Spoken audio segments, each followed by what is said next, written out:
It is game day, Raider Nation. Welcome back to Silver and Black today. Scott Branson, Mo Moten with you. Hope you get excited for the game tonight, right? Doesn't matter who's playing, who's not playing. We get to see young players fighting for their job in the setting of Canton, Ohio at the Pro Football Hall of Fame.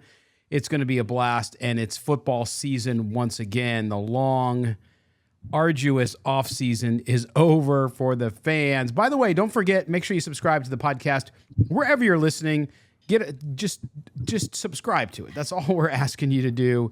Hit subscribe, whether it's audio, whether it's here on YouTube. If you're watching us on YouTube pregame, because we are the pregame show today on YouTube before the game kicks off at 8 Eastern, 5 Pacific. But do that for us. Also, when you get there and you listen to us, give us a 5-star rating. We'd appreciate it. But I bring on now my co-host, and that is, as I mentioned before, Mr. Mo Moten. Finally made it, Mo. Game day is here, and now it's time. Yes, it's time for some football. Are we excited? I mean, I know this starts your busy work season, too, with your work at Bleacher Report and at Sports Not, even though the football is now 12 months a year. But here we go, man. It's time to kick off the season. We've gotten so far into the offseason, we're bickering about preseason week 1 depth charts, or should I say week 0 depth charts. That was the conversation leading up to our show today. So we're going to get into that. Also going to honor Mr. Speed Kills today. So that's going to be fun. Stay tuned for that. That's right. And Mo there touched upon what we're going to do. In the first segment, we'll talk about the game. We're also going to talk about 3 things you should pay attention to in tonight's game against the Jaguars. Yes, it's preseason, and I know some people get upset because they don't see the starters, which I'm willing to bet anybody out there that there will not be any of those starters playing in the game, as we're used to now. But there's a lot of question marks, Mo, and I've talked about the last few shows that we need to find out about, and this is how you start to do that. So that's in segment 1. Segment 2, all about Cliff Branch. Appreciate all the great feedback. We ran an interview that we did in 2019 with Cliff in the studio on Silver and Black today and on Wednesday, and that was well received. And it was a short interview, but I hope that it just kind of brightened your day a little bit to hear him talk about why he felt at that time, and unfortunately he passed after that, but at that time why he didn't feel he was in the Hall of Fame, which Mo, he said, Mr. Davis. He was straight up, and it was not disrespectful because obviously he's best friends with Mark Davis. But he talked about why Al Davis was disliked, and he felt as though that was why he wasn't in there. Yeah, he talked about that, and, that could play into it. I'm sure the fans believe that played into it. But all that matters now that he's in, and he's going to be honored, and that's what we can move on right now. Yes, and then after we do that and give the man the honor that he deserves here on Silver and Black today, we will close out the show with a visit from a man from the Far East, known as Moestradamus. Moestradamus will be here. Mo, I don't know if you have any cool headgear you can put on that wouldn't be inappropriate for the show, but if you have something, maybe. If not, we have the crystal ball ready to go. We're going to talk about who shines and who whines. Now, that is kind of who's going to do well, who's not going to do well. People really don't whine, but I just used it because it rhymed. I mean, that's just the way it is, right? I was looking for some terminology, Mo, and I just said shines and whines, it rhymes, let's do it. And then we'll talk about what will surprise us. Mo will give us that, Moestradamus. He'll talk about perhaps the first player's cut after the game, all this stuff. So we're going to get into prognosticating. Yes, prognosticating. Mo, you're a writer. You'll like that word. That will be in the final segment of the show. So let's get off and get started today, Mo, with the game coming up tonight in Canton, Ohio. Here, I am in the same state, down Highway 71. But nonetheless, if you look at this game and you look at 3 things we want to pay attention to, we've beat the drum for the last 2 shows, but I want to start with it, and that, of course, is the offensive line. For fans out there watching the game, of course, the focus has been on Alex Leatherwood. But there are other things to see on that line. Mo, tonight's game, if fans are watching and they key in, they ISO, if you will, on the right side of the offensive line, what are they going to look for? They're going to be looking at the right side of the offensive line, which I believe you will. I will be. Everyone who's a Raiders fan will be looking at, one, who's going to get the first reps at the position. Because as I alluded to in the opener, Alex Leatherwood is still listed as a starting right tackle. Now, again, that doesn't mean much of anything. I remember when Jack Del Rio was the head coach, he joked that he let Will Kiss put together the depth chart. Will Kiss is the public relations guy for the Raiders, by the way. Yes. So the preseason depth chart doesn't mean anything. So I'm interested in who's going to get the first reps and how long do these guys play. I expect Lester Cotton Sr. to get most of the reps at right guard because that's where he's been throughout most of the spring and through training camp. But that right tackle position, who's going to get the reps and who's going to get a lot of playing time, because it can mean different things. If a player's out there for a long period, it can mean the coach staff wants a longer look at him before they make a decision on whether to cut him or make him the second or third stringer. It could also mean that they want to get that guy warmed up because he's going to eventually start week one. So until we figure out what the motive for Josh McDaniels is, we really can't even draw any conclusions at the right tackle position, but we can evaluate how that player performed against the Jaguars. And I want to address too, Mo, we had some folks that pushed back a little bit on our discussion on the last show about Alex Leatherwood and his quote unquote struggles. And we had heard from media reports. We had heard from the player themselves in the press conference about it. And again, we hear the comparison to Colton Miller.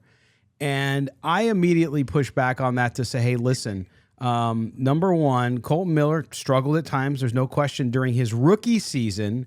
But Colton Miller, Mo, had a pretty bad knee injury. It wasn't enough to keep him out of games per se, but he played with it. He showed his toughness, and he actually progressed as the year went on. Now, to be fair, Leatherwood was switched from tackle to guard, but at the guard position, you didn't see a lot of progression over the course of the second half of last season. So talk, in your view, too, the differences between those two. Yeah, I've been saying this until my face turned blue. I don't know if it could turn blue because of the melanin in my skin, but I've been saying this for months that the difference between Colton Miller and Alex Leatherwood is almost apples to oranges because, as you just said, their struggles as rookies were totally different. One guy played through an injury. The other guy switched positions after 4 weeks into the season. So when I brought up Alex Leatherwood being a guard, a lot of people were like outraged over it. And I'm like, if you think about it, if you break it down, he's been an NFL guard long as he's been an NFL tackle. So Yes. He has more experience on the pro level at the guard position. So I don't see why that would be a crazy idea to move him back there. Just because he was drafted to be a tackle doesn't mean he's going to be a tackle. Now, I think they're going to give him the reps at right tackle because that's where he's played, according to reports at training camp. So he's going to get those reps at the position. But we're going to finally see where his weaknesses, where's his strengths, where has he progressed, if there's any progression there. Or is he making the same mistakes that he made last year as a rookie? We'll find out on the field. And for a lot of the fans and viewers and listeners who've written me over the last day since our Tuesday show, I agreed. I said, listen, we're going based on what we saw in camp. Now, you get these guys out on the field, all right, and then we'll see how they do. So could somebody change our mind after tonight? Absolutely. At least start to, right? So I'm not putting that out of the realm of possibility. Alex Leatherwood could go in. I don't usually see that. You usually see it happen more slowly, but you never know. So I'll give him that. Okay, second thing we want to watch, Mo, in this game, we talked about it on Tuesday a little bit as well, which is the middle of that defense. Who is going to stick up there? Who's going to show up there? We have some veterans, obviously. We talked about the injuries to Bilal Nichols. We talked about the injuries on the end with Frackle. What about that? What about people watching the middle of that defense? Who in particular are you looking to see maybe make a move to make some noise and make the roster and get some significant playing time in the middle of that Raiders defense? It's definitely got to be my 50-man roster sleeper, Darian Butler. I've been mentioning his name the last few shows. Again, I've been on Darian Butler for months now. So just saying, if he pops tonight, just remember where you heard it. Moestradamus is later in the show. I'm just saying. But the middle of the defense is, I think the rotation is pretty much set. You're going to have Denzel Perryman, who's going to get most of the snaps in the middle. And then Jayon Brown and Divine Diablo are probably going to split reps at outside linebacker. And those are going to be your three main guys. it's the spots behind them that are going to be up for grabs. I just mentioned Darian Butler. Kenny Young is in that group. Of course, Micah Kaiser went on IR with, I believe, a foot injury, lower leg injury, so he's going to be out for the season. And I believe they have another undrafted free agent there who I think is not going to make the roster anyway. But my focus is on Darian Butler and what he does and the strides that he can make, because he could really be a surprise at that position. I know Kenny Young has the experience, but he hasn't played much special teams in the last couple of years. He hasn't played a significant number of snaps on special teams since 2019. So if Darian Butler could be that guy and flash on defense and contribute to special teams, he should make the final roster. And what about Cleveland Farrell? Again, not a lot of people talking about him and where he'll play. I know he's probably going to play on the outside, especially now Chandler Jones injured. Who knows? We've been hearing that, but you might also see him shift around. What do we need to see in this first game? We need to see him come out and perform well. Does he have a chance of not making the roster despite his status and the contract status? No chance that he's cut. I would say no chance, but I mean, the money that's tied to his contract, the Raiders are on the hook for about $10 million. So they don't gain anything if they cut him. He would have to be absolutely awful for them to just cut him. Like, they can't use him at all. And I don't see that happening. He's going to be on the roster because of his contract. There's an issue. People are saying, well, he could be nicked up. So we don't even know how much he's going to play tonight because he has missed some practices. So we'll see. We'll keep that monitored. The Raiders are kind of short-handed on the defensive side of the ball. A lot of injuries, a lot of guys they might keep out just to keep those guys healthy. And remember, this is preseason week 0. The Raiders have a few more preseason games to go. So if a guy is nicked up, the chances are they might play it safe and just not play him. Yeah, no, that makes perfect sense. Okay, Mo, third thing that people need to watch in this game is, of course, the defensive backs. If we look back there, we now know that at safety position, Jonathan Abram has looked better in the camp and is also there as well with Trevon Moehrig. They both have gotten good praise, but Jonathan Abram has also gotten good praise in every camp, so I don't know how much it means. We'll have to see how they do. And then at cornerback, of course, on the outside, Trayvon Mullen's still injured. You have Rock Ya-Sin there as well. Your boy Averett from Baltimore, who came over as well, Anthony Averett. And then you have Hobbs in the slot there. Do we see Hobbs maybe play some outside? Do we see him tested there? What's your point on that? Yeah, he was listed as the outside cornerback on the preseason depth chart. Again, that doesn't mean he's going to play outside come week 1. I think that's part of Trayvon Mullen being out with coming off his surgery. So you might see Nate Hobbs get some reps on the outside just to see how he looks, because remember, he played primarily in the slot as a rookie. So they might just give him a look just in case Trayvon Mullen is not back by week 1. You have an emergency plan for a guy who could play outside if it's not Averett and Rock Ya-Sin. Right, and to me that's key, because I think, and I've taken that question a few times about, oh well, he's listed outside, is he going to play there more and more? Are they going to turn him into an outside? And I think, why would you fix something that's not broken? I mean, he's played so well in that slot. I think the kid will be a Pro Bowler. I think that's how good he can be in that slot position. So out of necessity, I can see doing that. But this cornerback room, even though there's a lot of question marks, Mo, it's deeper because of the addition of those two veterans. Yeah, you bring in Rock Ya-Sin, you bring in Anthony Averett, Darius Phillips, who a lot of people are not talking about. He had one pretty decent year. I believe he had 3 picks in the year. He could be in a pinch. I think he'll be more of a dime package guy, but he's going to get some run. But as you said, it's a young cornerback room. It's a lot of, I don't want to say unproven guys, but a lot of guys who could be on the ascend. So I think you're going to see a lot of Averett. You're going to see a lot of Rock Ya-Sin. You're going to see a lot of Phillips.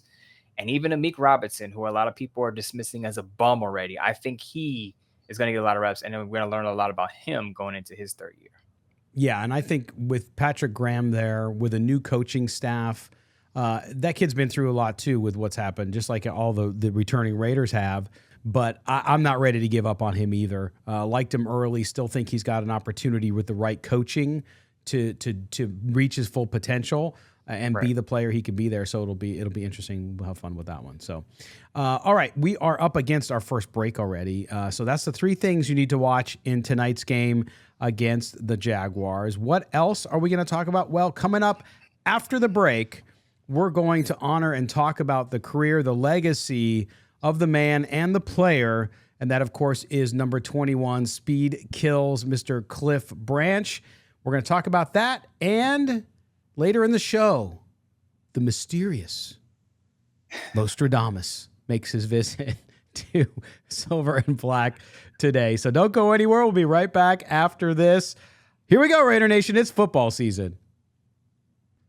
Welcome back, Raider Nation. It is Thursday night. It is the kickoff officially of the Raiders 2023 season. Yes, it's preseason, but I don't care. It is football. It is on the field. It is played with a brown leather ball. Guys in black jerseys with silver pants and silver helmets will be out there doing their thing, and that makes it a very, very, very good night and day. Welcome back, Scott Branson, Mo Moten with you here. Silver and Black Today, an Odyssey original podcast. We certainly appreciate you being with us. Don't forget to subscribe. Just hit that button, whether you're in YouTube or you're in your favorite podcast platform, Apple, Google, it doesn't matter. Just subscribe, give us a 5-star rating. We appreciate that. Mo's going to pay everybody $10 who gives us a 5-star rating, right, Mo? Yeah, sure. Silence. No, but we'd appreciate it. So thank you. Okay, now we're going to get on to, not only is this game special because of where it's being played at the Football Hall of Fame, Pro Football Hall of Fame in Canton, but also because of the Raider who's going to be inducted into the Hall on Saturday, and that is one Mr. Clifford Branch, number 21, of course. Cliff, I got to be around him a little bit, Mo, just a great guy, and it's really, really sad that he's not here for this one. It's sad anytime any player isn't there for their induction into the Hall of Fame, especially someone like Cliff Branch, who deserved it for so long and didn't get that call and doesn't get to see it. But for his family, I'm so proud and so happy for them that they get to enjoy that. But Cliff Branch, I know you all know who he is, but for maybe some of our younger fans out there, Cliff Branch, 14 seasons with the Raiders, and there's so many stats, I have to have paper here, so I got to read to my paper here. 14 seasons with the Raiders, 4 Pro Bowls, 501 receptions, 8,685 yards, 67 touchdowns. His breakout year, of course, 1974. He led the league with 1,092 receiving yards and 13 touchdowns. Now, compared to today's numbers, that doesn't seem like a lot, but trust me, in 1974, it was alien-like. In 22 playoff games, more importantly, he caught 73 passes, almost 1,300 yards, for an average of 17.7 per catch in the playoffs when it mattered the most. Both are NFL records at the time of his retirement. He also scored 5 career postseason touchdowns, 2 coming in the 27-10 victory over the Eagles in Super Bowl 15. For the postseason, Mo, Jerry Rice is number 1 all time. We know he's the GOAT when it comes to that. 2,245 yards. Branch is still number 2 with that almost 13 yards. Also, for those that you didn't know, Cliff was an amazing athlete outside of football, set the NCAA championship meet record in 100 meters with a time of 10 seconds at the 1972 NCAA championship. Takes me 10 seconds to get off the couch. And he placed 5th in the final with 10.1, and then chose to play football after that. He could have gone on to try out for the Olympics and whatnot. But if you look at the productivity of Cliff Branch and what he was able to accomplish and why it took so long, we don't know, although he did tell us why. 3 Super Bowls. He played 14 seasons, as I mentioned. He even played, and I totally forgot about this, and I think him and I had talked about it when he was in the studio when I interviewed him back in 19. He played 1 season in the Arena League in 1988, like 3 years after he retired from the NFL, Mo.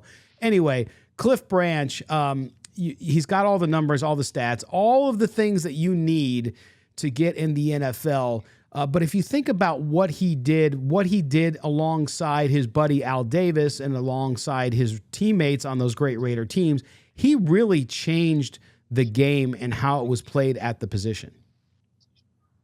All about the speed. Dan Pompey had a great quote in his column yesterday, and he said getting to Canton was one of the few things that basically Cliff did slowly. And as you rattled off all of his accomplishments and what he did in the meter runs and everything, you would understand that if he were playing in today's league, his 1,000 yards, 1,100 yards would probably be close to 1,800, 1,700 yards. Like, he would be one of those burners. And not to bring up a bad moment, but when the Raiders drafted Henry Ruggs, with John Gruden was at the helm, I believe, and it was mentioned, I believe that that's what they envision him to be. At his best, he could be sort of like a Cliff Branch, stretch the field, put fear into the defenders that you're going to have to move your safeties back because you don't want to give them any type of space, because if you do, you're going to be toast. And I think that was the idea of bringing in Henry Ruggs. Of course, as we know, it didn't work out, had a tragic accident.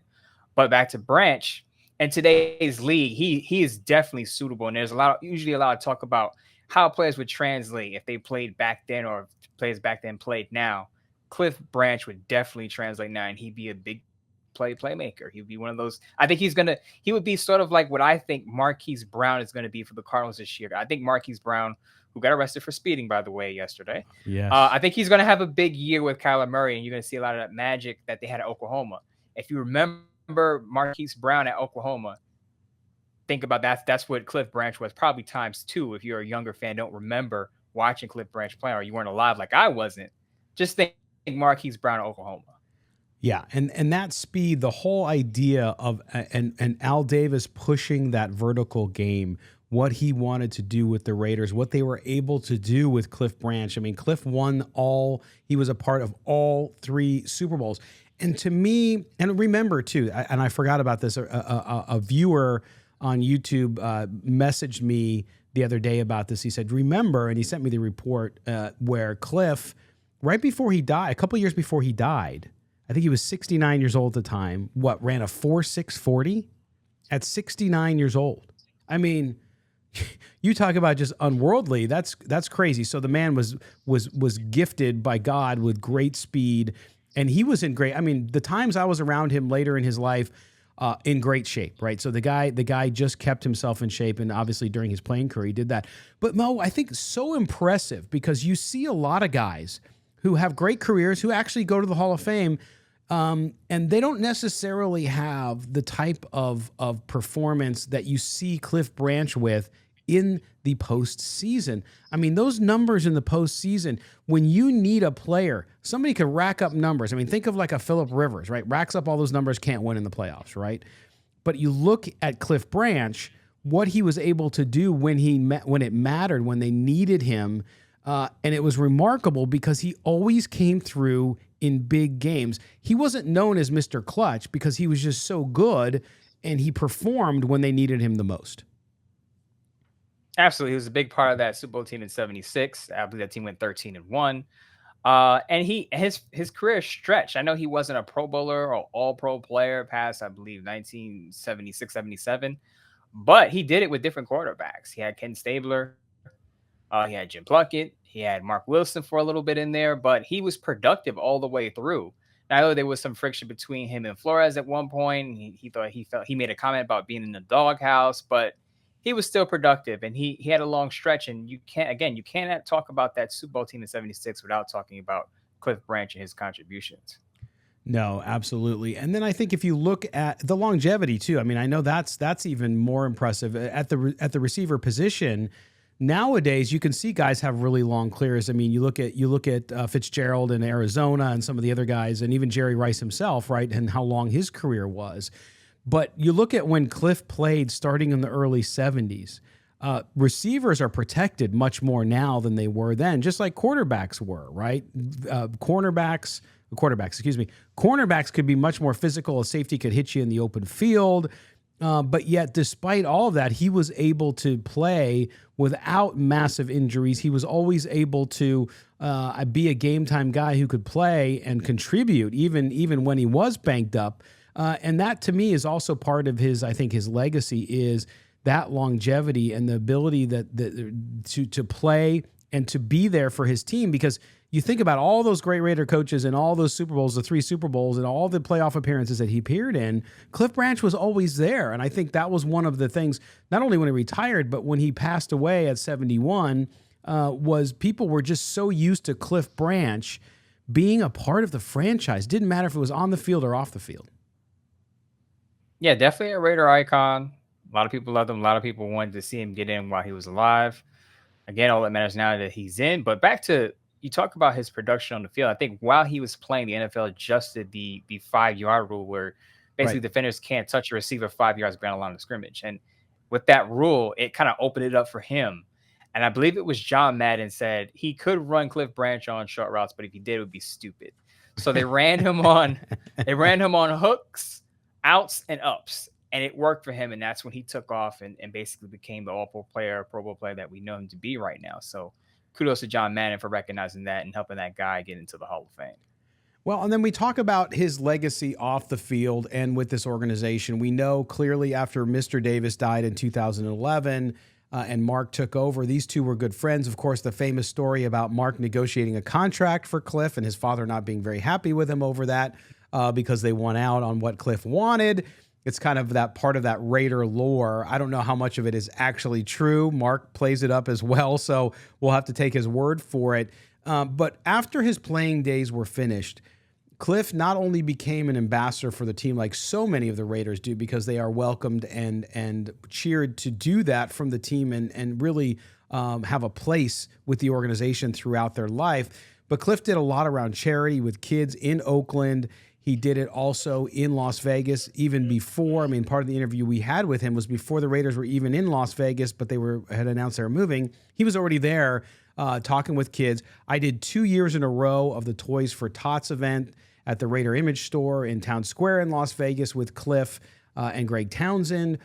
Here's a guy who just really loved the brand, the team, and what it stood for. And he really went, I think, above and beyond until the very day he died to be there for the fans and to welcome them. Never turned down an autograph, always talked to people. And that says a lot about his character, Mo. Yeah, it says a lot about Raider players who do this because, and you mentioned at the beginning of the segment that a lot of these Raider players feel like they were, slighted because of Al Davis's dealing with the league. And now after their retirement, they come out and they're still part of the community. They still uphold the NFL and they're still grateful for the opportunities that they've had and that NFL presented to them. So for them to turn around after feeling they're being slighted to, give back to the fans, give back to the league, it's just a good thing to see. And that's why, again, he's one of the beloved Raiders in franchise history. And as we were waiting for Cliff to get inducted in the Hall of Fame and going back to the interview I did with him, we even talked about, players had already been there. Now he's there now, so that's good. But players like Stallworth and players like Lynn Swann, who were on teams that the media seemed to like a little more because of the ownership and whatnot, they're in there. When you look at Cliff Branch overall, and you look at the top 100 of the NFL, and they did the top 100 receivers and all that, and of course he's right up there. Where do you put him in that pantheon when you look at the greatest receivers of all time? Clearly, Jerry Rice, number one. There's no question in my mind. Anybody who could argue against that would be crazy, in my view. But where does Cliff rank in your mind as far as being in that top echelon of the receivers that played in the NFL? I think he's a level, I don't want to say below, but behind the Tim Browns and the Jerry Rices of the world, simply because they've done it. They did it for a longer period of time. They had a longer stretch of dominance in a sense at the position. Cliff Branch had his 4-year stretch where he was probably one of the most dynamic receivers in the game. But as you get further on, you see his numbers kind of tailed off a bit. Now it's a different era. But I will note that I believe he had 6,047 receiving yards in a 7-year span between 1974 and 1980, which is the most of any player. So that's why you got to put him high up on the pantheon. If you're going to put him, I'm not going to put him next to Jerry Rice and Tim Brown because of the longevity that those guys had. But you got to give respect to Cliff Branch and what he brought to the game, because you can't tell the story of the NFL without him and his speed. Yeah. And the unfortunate nature of him not being around to see this, it reminds so many of kind of the injustice with Ken Stabler as well. And you can't control that, right? And Raider fans, I think, have moved past it. They're now here to celebrate this. And the Raiders and their fans have had a great stretch here in the last few years with Tom Flores going in as well. I mean, it's been a nice couple years for the Raiders and for their players to be recognized in the Hall of Fame. And it's just such great a feeling to see this guy go in and for him to get his due. So that'll be fun. And it'll be great for him to join the rest of the Raiders there in the Hall of Fame. And I know there's a lot of fans up in Canton celebrating, and they're going to be there on Saturday. And I know I'll be watching, and I know you'll be watching, Mo. It'll be fun to see how that all happens, and the speech recognizing Cliff as well. So do we know? I think Mark Davis is giving the speech, correct? I have no idea. Yeah, I got to check on that one. There you go. Well, if you know, I'm sure somebody in the comments on YouTube, which is very lively all the time when we're on the air, will have that in there as well. All right, that is our discussion on the late, great Cliff Branch. Congratulations to him and his family, especially his surviving family, who are all going to be in Canton as well for this great honor. Okay, we'll step aside when we come back for Silver and Black today, the final segment. He makes his appearance. Yes, it only happens occasionally, and it takes a lot of cajoling, a lot of effort, and a lot of avocado smoothies. But Moestradamus, the man, the myth, the prognosticator like no other, will appear. And he's going to tell us all about what's going to happen tonight in the game coming up next. Make sure you stay tuned. Make sure you subscribe. We'll be back right after this on Silver and Black Today, an Odyssey original podcast. All right, welcome back. Silver and Black Today, Skockle Branson and Mo Moten. Make sure you follow us on Twitter, by the way, at LV Gully and at MOEMOTON. Although Mo is no longer in the building. No, he's not. Instead, in his place, he might look the same on camera if you're watching or sound the same on voice if you're listening. But the man, the myth, has entered the room, the Swami of all Swamis. That is Moestradamus. He is a seer of things that the rest of us cannot see. He is someone who can predict many, many things that seem to go against the grain. He just has that sixth sense. I don't know if he sees dead people, but he sees people who might be cut. He sees people who might not start or might start. That is Moestradamus, and we are back talking Raiders football. We're going to go through this segment, have a little fun, and see what Moestradamus has to say. Are you ready, Moestradamus? Absolutely ready. I feel 100% ready. I feel like you should have a hookah or something, like, something that smokes up the room and makes it mystical. I would, for the viewers, I would put on a do-rag with crystals on it, but I don't think the fans are ready for that yet. Maybe in a future show you'll get the do-rag with the jewels and crystals on it. Yeah, I think we should have do-rag shows. I'll wear one too. I only have like 12 of them upstairs. That's all good. So we'll do that. It'll be fun. Yeah, what are you talking about, man? Come on. All right, so Moestradamus is here, and we're going to ask Moestradamus some questions. So here we go, Moestradamus. We're going to ask you the game tonight in Canton, Raiders and Jaguars.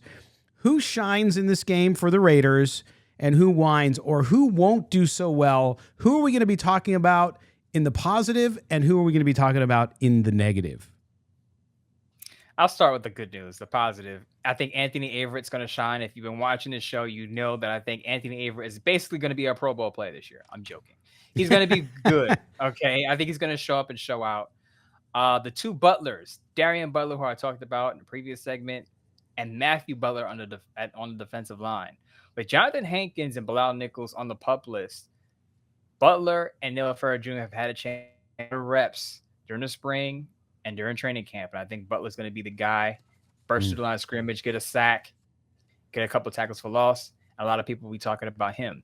Now, you did say, as far as a guy who's going to whine, I don't want to say whine. I know, it just rhymes. That's the only reason I did it. And it's a tough call for me. But if I had to pick a guy that's not going to maybe not do as well as many people think he will, I'm still skeptical about Brandon Parker. I know Brandon Parker is being touted as the guy to start at right tackle, but I think if he struggles or if he's underwhelms, I think it'll force the Raiders to actually take a look at free agent tackles. Darrell Williams, not Butler. Darrell Williams. But if Brandon Parker struggles, the Raiders then have to make a call for a free agent tackle, get some insurance there. And I think there could be some issues there because this is the preseason. This is the first game out. So guys aren't going to look as well as fine as they would during the season. You could get some hiccups here and there. And as we watch, Brandon Parker has struggled with pass protection. So I wouldn't be surprised to see it pop up again in this first preseason game. Now, the only thing that surprises me with that, Moestradamus, is that kind of goes along with conventional thinking amongst Raider fans who don't like Brandon Parker for the most part. But I see your point, and even though I don't have your crystal ball, which if you're watching us on YouTube, you can see in the little graphic below us. I'm proud of that graphic. That's Kelly Kreiner. That says to me then that the hype machine was too high coming from media, right? And we talked about it last show, that sometimes that happens. It's just you're out there watching practice, ooh, and then you get groupthink. I mean, it's nothing against the reporters because they're all great, talented folks for the most part, 9 out of the 10 of them. But nonetheless, it just says to me that might be true, so I can see where you're seeing that as well. Okay, now we need you to look in your crystal ball and tell us who will, I mean, you talked about guys who will probably do well and maybe struggle, but who is going to surprise people to where they say, holy crap, I never even thought that guy would play well, and there he is doing well out in Canton in the Hall of Fame game? Meek Robinson wouldn't be the surprise. I mean, it wouldn't be a surprise for me because I'm still on the Meek Robinson bandwagon. I am not giving up on you yet, Meek. I think you're going to ball out tonight. The other guy that people aren't thinking about, Tyron Johnson, who I believe Devontae Adams spoke about him in one of his pressers. The Raiders don't have a lot of speed at wide receiver. They don't need it because Hunter Renfrow and Devontae Adams are ultimately skilled. But if you want a speed guy that can possibly make the roster, I think Tyron Johnson, can make some moves, maybe have a big 50-yard reception, open some eyes, and maybe more people will talk about him because Mac Hollins has been all the hype during the offseason. A lot of people talking about Mac Hollins. I think Keelan Cole is going to be the wide receiver 3, but I can see Tyron Johnson getting a spot in the back end of the wide receiver spot, contributing to special teams and being that big play receiver on the outside.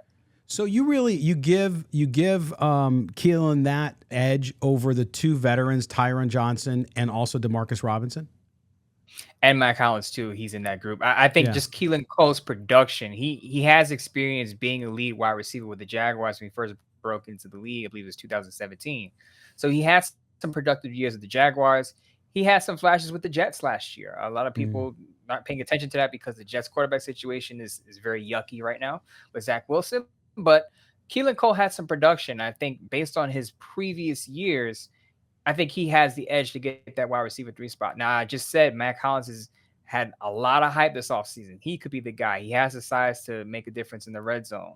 Demarcus Robinson, a backup for the Chiefs, he spoke about this last week. He could be a playmaker. He's in the mix. But I think Tyron Johnson having that speed makes him a unique weapon in that wide receiver room, and I think he could surprise a lot of people. Very good points, Mr. Moestradamus. And I think with that one, my view is that we'll go through the entire preseason, and while somebody will be given the participation trophy of being the starter and being wide receiver 3, I believe that we're going to see by committee there through the first few weeks of the season until somebody can emerge, because I think it's going to be so competitive that it might take a little longer to do that, but that's a good problem to have, and one of those guys will emerge from that with the long-term starter role. All right, so we fast forward, and we don't like to try too often to go to what we would consider a negative, but listen, it's part of the business. Part of these preseason games is to help these teams whittle down their rosters, right? We talk about guys that we like here that we think will make the roster, perhaps start. But Mo, if you have to think about going in what we've heard in camp, and of course, everybody's got an opportunity tonight in Canton to play hard and make a roster, or at least stick around a little bit longer.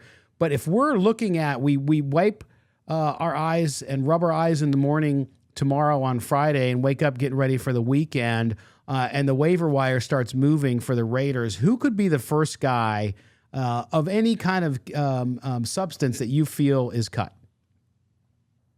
This is going to sound like a bit of a cop-out. I actually don't think anyone is going to get cut immediately after the game unless that player makes an egregious error, like there's a penalty, or unfortunately a guy gets hurt and you have to waive him with an injury designation. I don't think anyone's going to get cut because the first round of cuts isn't until August 16th. So you still have one more preseason game with the Vikings before you have to cut down the rest to, I believe, 85 players. So again, unless there's an egregious error, I don't think anyone's going to get immediately cut after the game. Now, again, if you see a penalty where there are multiple false starts for, I don't know, Alex Bars, I'm just throwing Alex Bars' name out there. Don't take it to the bank. Don't tweet at him.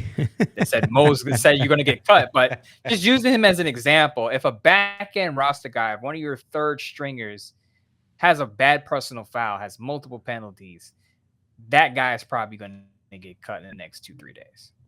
Yeah, and understood that. And yeah, they have time to make cuts. But then again, there's opportunities if they go out and sign people, especially you're talking about Williams on the offensive line or Ndamukong on the defensive line, which depends on what they see. Pierre-Paul as well. Absolutely. Nobody's talking about that still. I thought after the show came out on Tuesday, we'd get a little buzz around that because nobody's really talking about him with the Raiders. So we might have to get you to trumpet a little more because I think it's a good what's funny though? When it does catch wind, they'll go, "Oh, Mo, you stole that take from someone else." Nope. I had Jason Pierre-Paul on the Raiders' radar on Tuesday. If you remember, you can wind back the tape. I said it. Jason Pierre-Paul. Also, the column is up on Sportsnet. I said he's one of the free agent targets that I would want on the Raiders. One of three. Darrell Williams, who you just mentioned, are the other two. Yeah, and we'll see how that line, that defensive front, does against the Jaguars tonight for that one. All right, will Derek Carr, Moestradamus, throw a pass in this game?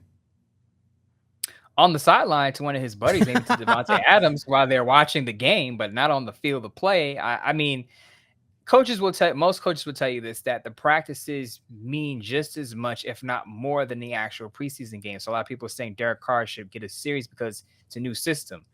He's been in the league for 9 years. He's seen it all. He's getting the install at the practices. He doesn't need to play in a live game where guys can actually hit him. Just keep him on the sideline, keep him in bubble wrap. You can throw some passes to Devontae Adams and Mac Hollins and Hunter Renfrow and Darren Waller on the sideline as they all watch the game comfortably in safety. There you go. And I agree with that 100%. You said last show, wrap him in bubble wrap. I wouldn't even like you said, have him in the corner in his dress clothes, surrounded by like a pool of yellow jacket security guards. Nobody gets within 20 yards of your starting quarterback in a game like this. I agree 100%. Okay, now we look at the Raiders' offensive line. Will the Raiders' offensive line have an unforced pre-snap penalty? Oh, yeah, I think that's going to happen. And that's not a shot at the Raiders' offensive line. I think this is what their preseason is for, to work out the kinks and work out the errors. So you're going to have mistakes. This is the first game. These guys haven't put on the pads and played in a game in how many months? Seven months. So, yes, there are going to be mistakes. They're going to be unforced errors. And that's what the Raiders have been working hard to fend against during camp. But you're going to get it on the field during live action. You just hope that you can go back to the drawing board and correct those mistakes. There you go. Yes, absolutely. And if it's Brandon Parker or Alex Leatherwood, Twitter will explode instantly, which is going to happen too. Twitter will the first false start for Brandon Parker or Alex Leatherwood. Cut him. We got to bring in Darrell Williams. Now, I think the Raiders should bring in Darrell Williams anyway. But that first false start, that first holding, I told you that first flag. I told you he sucks. He's a bum. Get rid of him. And I will say on Twitter, I know I'm going to have to say this on Twitter 5 times. Yeah. This is the preseason. This is the time where you're going to make your mistakes. It's going to happen. Of course. And that's the thing too. I mean, it's not week 1 against the Chargers. This is where you get the kinks out. The whole point. I mean, they're glorified practices and scrimmages.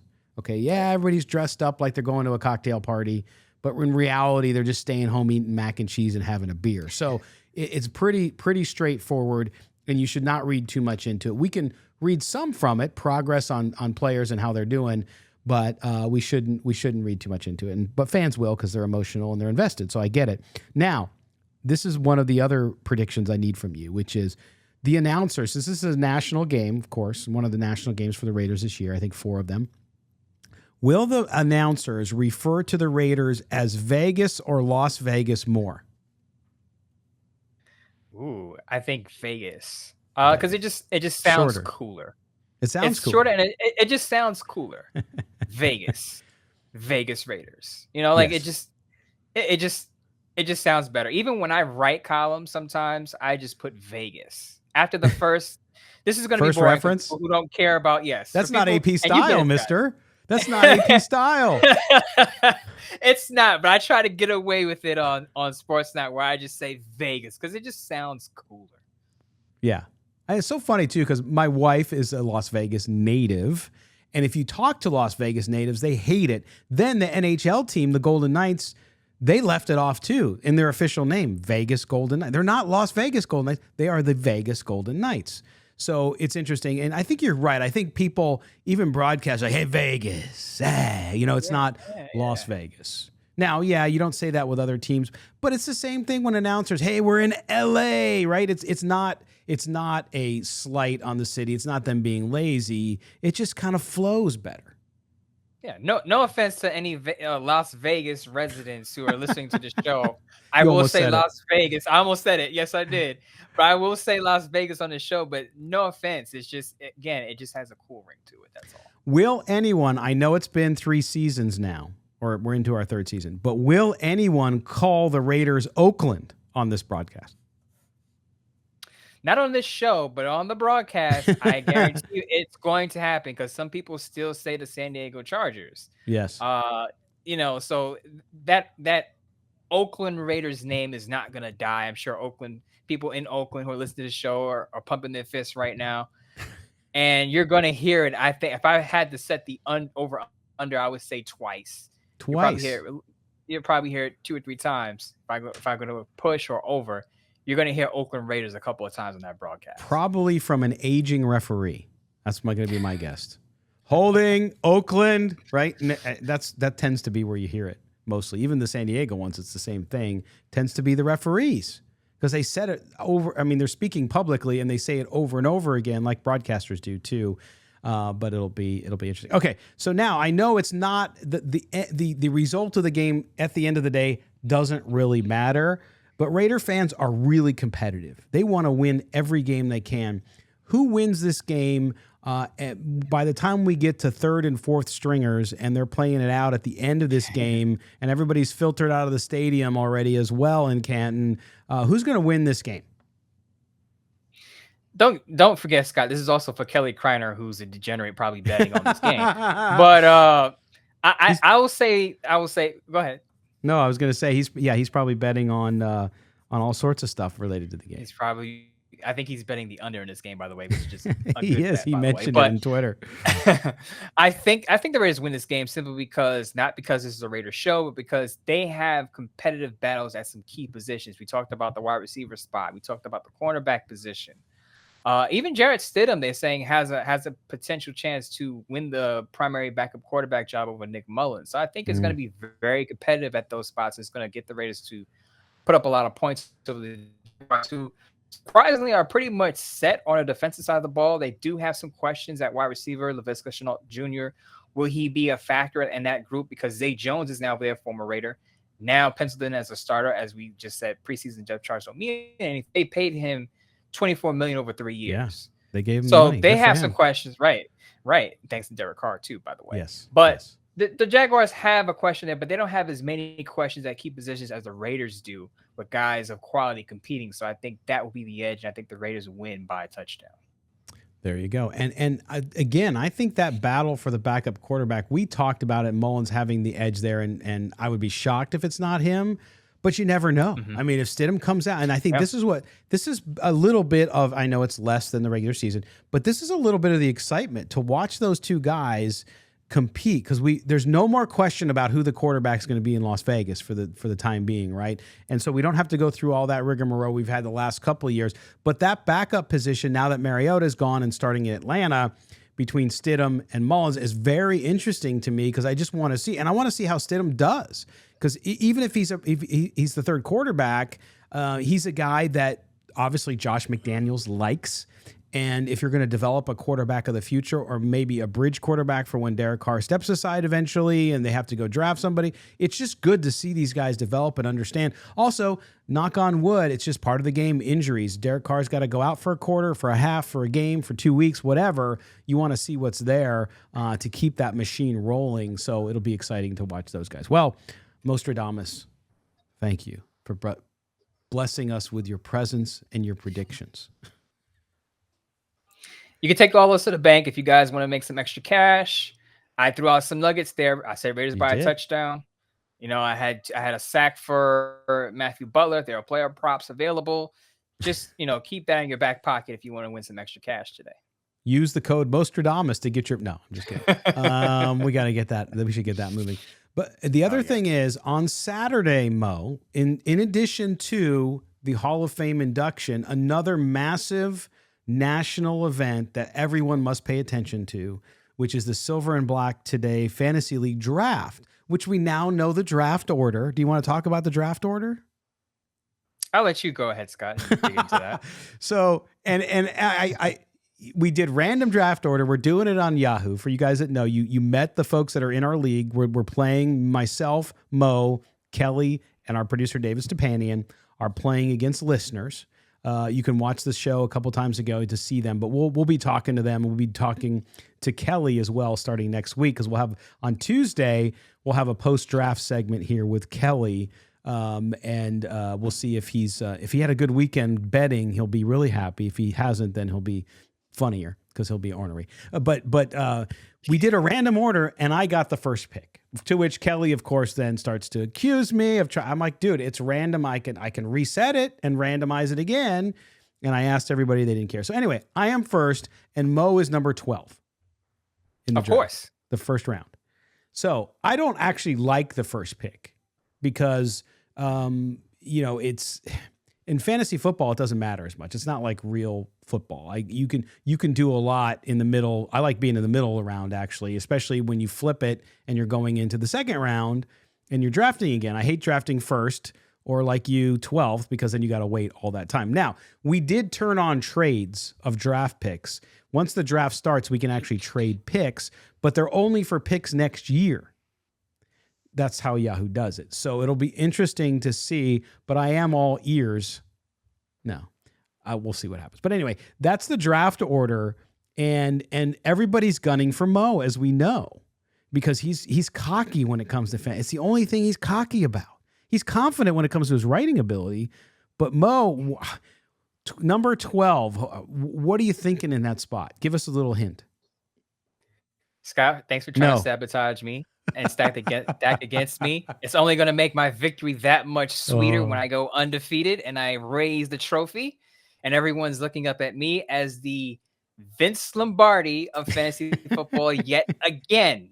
Even with the 12th pick, I will still dominate everyone in the league. Mark it down, book it.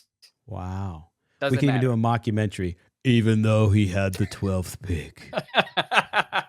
He came. That's a 30 for 30 episode.